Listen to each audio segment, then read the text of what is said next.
Alright guys, I tried to do this once before and it was like 30 minutes long. Just me talking about it. Rambling on.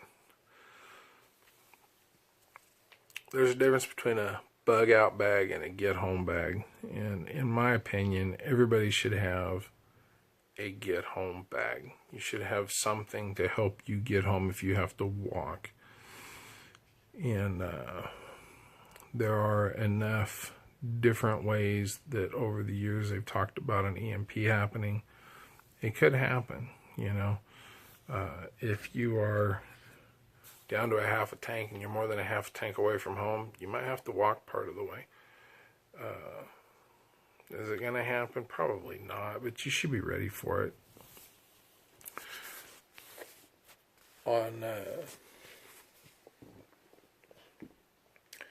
On day-to-day travel, you probably don't have to worry about it. But if you're a couple hours away from home, look at how many miles that is. And if you can walk 10 or 20 miles in a day, how long would it take you to walk home? It's a thought. Part of your bag should be a little bit of food, a little bit of water, a way to make more clean water, and a way to make more food. What do I mean by that? A firearm. You should have a gun, and I don't think a rifle is a good idea. I think you should blend into the environment around you. You should have a handgun. You should have... Dave Canterbury has a slingshot that shoots arrows. That's kind of cool. You're going to carry arrows around with you? I don't know. There's all kinds of ways to look at it. There's all kinds of ways to think about it. You should think about it. When I'm traveling in my personal vehicle, I don't have permission to carry a gun at work. I don't ask for permission. I don't carry a gun at work. But in my personal vehicle, on my personal travels, I carry a firearm in my bag. I adhere to the local laws. Do not advocate you breaking the law. Follow the rules. Obey the law. Keep a gun in a locked box. Keep the ammo separate if you're in California, wherever state you're in. A lot of states don't have rules about carrying guns in cars. Alaska, for instance, carry however you want, wherever you want, whenever you want. You know, but obey your local laws. Anyway, if you're going to carry a firearm, a slingshot, a bow and arrow, crossbow, whatever you're going to carry, something to launch projectiles at animals in order to kill and eat them. It takes you a couple weeks to walk home. You can't carry that much food. Promise you, especially as you're walking along. And what kind of prompted this thought on this video was a video I watched. I'll put a link below. The guy was talking about it. Great video. I'm not even going to try to come up to that. I'll let you watch his video and then you can watch mine too. But if you're going to carry something like that, you should have practice with it. Practice does not make perfect. Practice makes permanent. Perfect practice makes permanently perfect, except these skills are all perishable. If you do not practice shooting your gun, you will lose that skill. If you do not practice with your bow and arrow, you will lose that skill. If you have a crossbow, if you have a slingshot, whatever you have, if you don't practice with it, you'll lose that skill. So look around you. When you're in the middle of a city, there is wildlife all around you. There are rats, there are squirrels, there are all kinds of things you can eat. Dogs, cats. Terrible thoughts. Terrible thoughts. Anyway, trying to keep this under the time limit there. So this is us practicing. We're kind of playing a game. Sometimes we play follow the leader. I shoot a target. Ben's got to shoot a target. It's like playing horse. We'll do that. Me and the boys. Little game we were playing at the range. One of the range officers came down. We had him join in. Kind of cool. He's a cool dude. If things got bad and he came wandering into the neighborhood, definitely one of those kind of guys. Put a gun in his hand, pocket full of ammunition. He'd be on the team like that. Good people are hard to find. He's one of them. Anyway, so we're playing a little game, trying to hit the round disc out there. It's 48 yards or whatever I say in the video. We lased it at the time. Trying to hit that, saying, well, that's like the vitals of a deer, you know.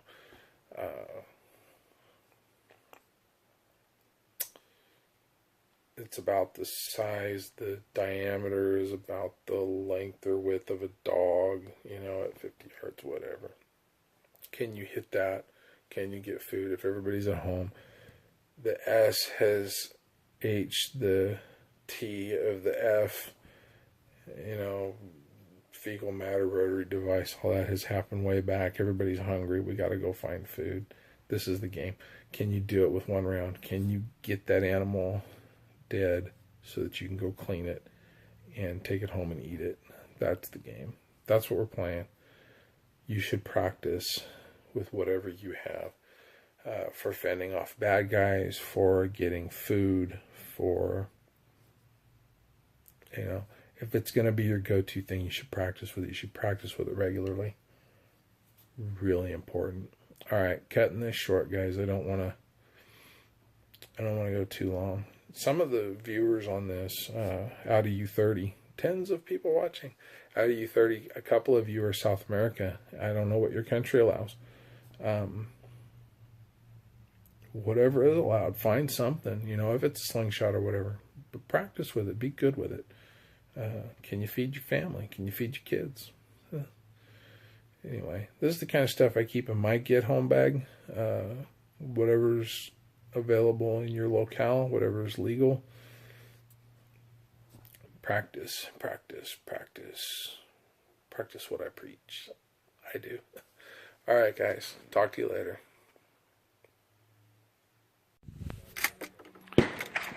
Do you know how big around that disc is? I'm not sure. It's a 4.5 by... Okay, here's what we're saying, guys. That disc is the sweet spot on a deer, like a mule deer. You got to hit that. That's 45.8 yards.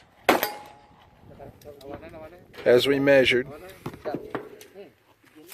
Today we have the Ruger GP100, standard 6-shot 4-inch barrel, combat revolver, right?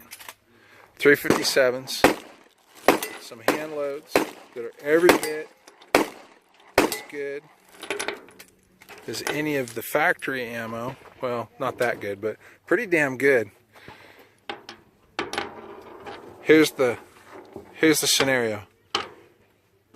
The whole family's hungry. The 3 of us have gone out. We've got 3 rounds left. Say hi. Hey. Say hi. Hey. Okay. The 3 of us have gone out. We've gone hunting. We've got 3 rounds left. We have to get that deer. We have to get that deer. 50-yard shot with a handgun. Can you do it? You're up first. You're up first. 1 shot, 50 yards. Heart, lungs. Do we eat? Or do the women continue to cry? Oh! Oh, Ben. It's up to you to save the day. Save the day, Ben. Another deer, a deaf deer, has wandered in. A deaf deer has wandered in. Oh! Do we eat? I missed. Oh my God. Okay, it's up to Dad. Oh my goodness. The deaf deer doesn't know what that thing was that hit next to it. The deaf deer is still standing there. Thank God for deaf deer, right? Back to home in a week. This is past SHTF, right? Do we eat? Oh my God. Oh, we're starving to death. That's terrible. That's the challenge, guys. Can you do it? Whatever your bug out handgun is, can you get food with your bug out handgun? Apparently we can't.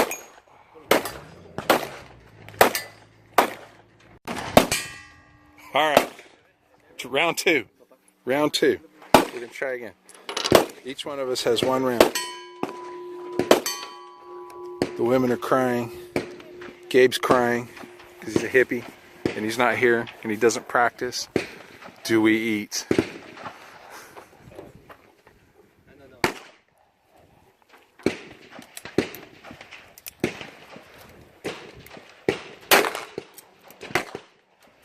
Did we? Next to it. Right next to it? Within an inch or so? You're gonna have to track that deer down. Follow that trail of blood. At least you got something, right? Yeah. You gotta work for it now. Alright, here we go.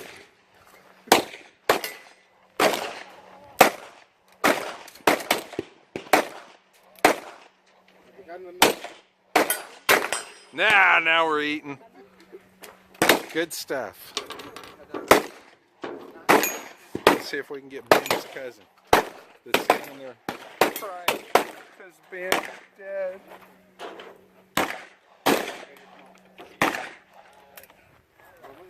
I'm gonna leave those misses in there. Oh, I pulled a Ben. We'll have to make one work. Yeah. Good thing we got friends who don't have to carry deer home. Hey, whoever shoots it doesn't have to carry it. That's the deal. There